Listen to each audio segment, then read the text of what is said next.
ಕಡಿಮೆ ಬರ್ಬೋದು, ಯಾವ ರೀತಿ ಇದು ನೋಡಬೇಕು. ಇವಾಗ SIR ಅಲ್ಲಿ 2 ಲಕ್ಷ ಈಗ ಸದ್ಯಕ್ಕೆ ಕಮ್ಮಿ ಆಗಿದೆ, ಬಟ್ ಅವ್ರದ್ದೆಲ್ಲ ಹೆಸರು ಡ್ರಾಫ್ಟ್ ರೂಲಲ್ಲಿ ಬರುತ್ತೆ. ಅದರಲ್ಲಿ ನಿಜವಾಗ್ಲೂ ಜೆನ್ಯೂನ್ ಆಗಿ ಎಷ್ಟು ಜನ ಕೈ ಬಿಟ್ಟಿದ್ದಾರೆ ಗೊತ್ತಿಲ್ಲ. ಯಾಕೆಂದರೆ ಅದನ್ನು ಮತ್ತೆ ಮರುಪರಿಶೀಲನೆ ಮಾಡಿದಾಗ ಗೊತ್ತಾಗೋದು. ಫೈನಲ್ ಡ್ರಾಫ್ಟ್ ಬಂದಾಗ ಎಷ್ಟು ಜನ ಕೈ ಬಿಟ್ಟಿರ್ತಾರೆ ಅದು ಗೊತ್ತಾಗುತ್ತೆ. ಸರ್, ಈ ಉತ್ತರ ಕರ್ನಾಟಕ ಕುರುಬರಿಗೆ ಮತ್ತು ಮುಸ್ಲಿಮ್ಸ್ಗೆ ಅವಾಯ್ಡ್ ಮಾಡಿದ್ದಾರೆ ಅಂತ ಹೇಳಿ ಬರ್ತಾ ಇದೆ ಸರ್.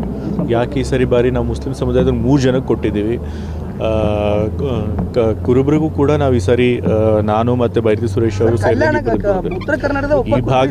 ಈ ಭಾಗದಲ್ಲಿ ಸಚಿವ ಸ್ಥಾನ ಸಿಗದೆ ಇರ್ಬೋದು, ಬಟ್ ನಮ್ಮಲ್ಲಿ ಪ್ರಾತಿನಿಧ್ಯ ಕೊಡೋಕೆ ಬೇಕಾದ ಸ್ಥಾನಮಾನಗಳಿವೆ, ಇನ್ನೂ ಬೇಕಾದಷ್ಟು ಸ್ಥಾನಮಾನಗಳಿವೆ ನಮ್ಮ ಪಕ್ಷದಲ್ಲಿ ಪ್ರಾತಿನಿಧ್ಯ ಕೊಡೋಕ್ಕೆ. ಸೊ ಎಲ್ಲನೂ ಕೂಡ ಇನ್ನೂ ಸ್ಥಾನಮಾನಗಳಿವೆ. ಸೊ ಅದ್ರಗೆಲ್ಲ ನಾವು ಪ್ರಾತಿನಿಧ್ಯ ಕೊಡ್ತೇವೆ.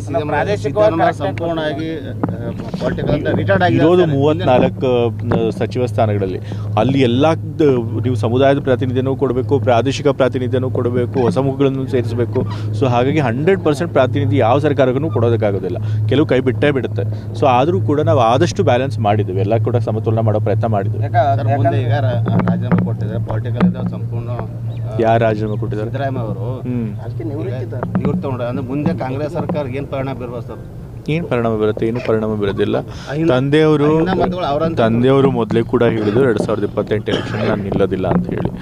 ಅದು ಕಳೆದ ಬಾರಿ ಚುನಾವಣೆ ನಿಂತಾಗಲೂ ಹೇಳಿದರು. ನಂತರ ಈಗ ರಾಜೀನಾಮೆ ಕೊಡಬೇಕಾದ್ರೂ ಹೇಳಿದರು. ಸೊ ಮೊನ್ನೆ ಫಂಕ್ಷನಲ್ಲೂ ಕೂಡ ಹೇಳಿದ್ದಾರೆ. ಸೊ ಅವ್ರ ನಿಲುವಿನಲ್ಲಿ ಹೊಸದೇನು ಬದಲಾವಣೆ ಏನಿಲ್ಲ. ಸೊ ಆದರೆ ಅವ್ರು ಏನು ಹೇಳಿದ್ದಾರೆ, ನಾನು ಚುನಾವಣಾ ರಾಜಕೀಯದಲ್ಲಿ ಇಲ್ಲದೆ ಹೋದರೂ ಕೂಡ ನಾನು ಸಕ್ರಿಯ ರಾಜಕಾರಣದಲ್ಲಿ ಇರ್ತೇನೆ, ಕಾಂಗ್ರೆಸ್ ಪರವಾಗಿ ಪ್ರಚಾರ ಮಾಡ್ತಾನೆ, ಮತ್ತು ಯಾರು ಸಮಾಜದಲ್ಲಿ ದನಿ ಇರಲ್ಲ ಅಂಥವ್ರ ಪರವಾಗಿ ದನಿಯಾಗಿ ಕೆಲಸ ಮಾಡ್ತೀನಿ ಅಂತ ಹೇಳಿದ್ದಾರೆ. Thank you. ವಿಸ್ತರಣೆ ಆಗ್ತಿದ್ದಂತೆ ಕಾಂಗ್ರೆಸ್ನಲ್ಲಿ ಸ್ಫೋಟಗೊಂಡಿದೆ ಸರ್. ಕಾರ್ಯಕರ್ತರಾಗಿರ್ಬೋದು, ರಸ್ತೆಗಳು ಮಾಡ್ತಾ ಇದ್ದಾರೆ. DK ಶಿವಕುಮಾರ್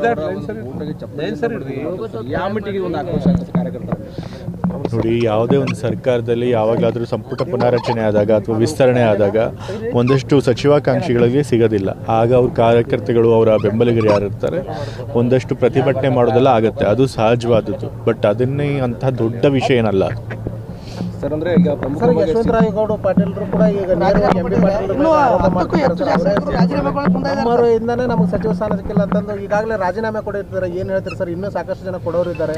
ಈಗ ನೋಡಿ, ನಾನು ಈಗಾಗಲೇ ಹೇಳಿದಾಗೆ ಸಂಪುಟ ಪುನರಚನೆ ಅಥವಾ ವಿಸ್ತರಣೆ ಮಾಡಿದಾಗ ಈ ರೀತಿ ಒಂದಷ್ಟು ಅಸಮಾಧಾನಗಳು ಎಲ್ಲ ಪಕ್ಷಗಳಲ್ಲೂ, ಎಲ್ಲ ಸರ್ಕಾರದಲ್ಲೂ, ಎಲ್ಲ ಸಮಯದಲ್ಲೂ ಕೂಡ ಆಗಿವೆ. ಆದರೆ ಅಂತಿಮ ತೀರ್ಮಾನ ತೆಗೆದುಕೊಳ್ಳೋದು ಹೈಕಮಾಂಡ್ ಅವರು. ಸೊ ಹೈಕಮಾಂಡ್ ಅವರು ಒಂದು ತೀರ್ಮಾನ ಮಾಡಿ ಒಂದಷ್ಟು ಜನನ ಸಚಿವರ ಮಾಡಬೇಕು ಅಂತ ಹೇಳಿ ತೀರ್ಮಾನ ಮಾಡಿದ ಮೇಲೆ ಅದನ್ನು ಈ ಪಕ್ಷದವರು ಒಪ್ಕೊಳ್ಬೇಕಾಗುತ್ತೆ. ಸೊ ಅದ್ರ ಬಗ್ಗೆ ಮತ್ತೆ ಇನ್ನೇನು ನಾನು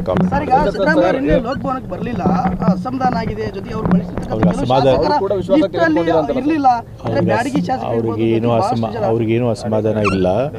ಮತ್ತು ಯಾರ್ಯಾರು ಮಂತ್ರಿಗಳಾಗಿದ್ದರು ಅವರಲ್ಲಿ ಎಷ್ಟೊಂದು ಜನ ಬಂದು ತಂದೆಯವ್ರನ್ನ ಬಂದು ಭೇಟಿ ಮಾಡಿ ಶುಭಾಶಯಗಳು, ಅವತ್ತು ತಂದೆಯವ್ರ ಬರ್ತಡೇ ಕೂಡ ಆಯಿತು, ಹುಟ್ಟಿದಬ್ಬ ಕೂಡ ಆಯಿತು ನೆನ್ನೆ. ಸೊ ಹಾಗಾಗಿ ಬಂದು ಶುಭಾಶಯಗಳನ್ನು ಕೂಡ ತಿಳಿಸಿದರು. ತಂದೆಯವ್ರನ್ನೆಲ್ಲರಿಗೂ ಕೂಡ ಶುಭ ಹಾರೈಸಿದ್ದಾರೆ. ಸೊ ಅವ್ರಿಗೇನು ಅಸಮಾಧಾನ ಇಲ್ಲ. ಹಿರಿಯರು ಕೂಡ ಅಸಮಾಧಾನ ಇದ್ದಾರೆ, ಸಾಕಷ್ಟು ಹಿರಿಯರನ್ನ. ಯಾವ ಹಿರಿಯರನ್ನು ಕಡೆಗಣಿಸಿಲ್ಲ. ಇವಾಗ ಒಂದು ಸರ್ಕಾರ ಮಾಡಿದಾಗ, ಒಂದು ಸಂಪುಟ ಅಂತ ರಚನೆ ಆದಾಗ ಹಿರಿಯರನ್ನ ಕಿರಿಯರನ್ನ ಎಲ್ಲರನ್ನೂ ಸೇರಿಸಿ ಸಂಪುಟ ಮಾಡ್ತಾರೆ ಅಲ್ವಾ? ಬರೀ ಹಿರಿಯರ ಅಥವಾ ಬರೀ ಕಿರಿಯರು ಎಲ್ಲರೂ ಬರೀ ಹಿರಿಯರು ಮಾತ್ರ ಅಥವಾ ಬರೀ ಕಿರಿಯರು ಮಾತ್ರ ಮಾಡೋದಿಲ್ಲ, ಇಬ್ಬರೂ ಸೇರಿಸಿ ಒಂದು ಸಂಪುಟ ಮಾಡ್ತಾರೆ. ಹಾಗಾದಾಗ ಕೆಲವರು ಕೈ ಬಿಡೋದು ಸಹಜ ಇರುತ್ತೆ. ಸೊ ಹಾಗಾಗಿ ಅಂಥ ಅಸಮಾಧಾನ ಸಣ್ಣ ಪುಟ್ಟದ ಹಾಗೆ ಆಗುತ್ತೆ.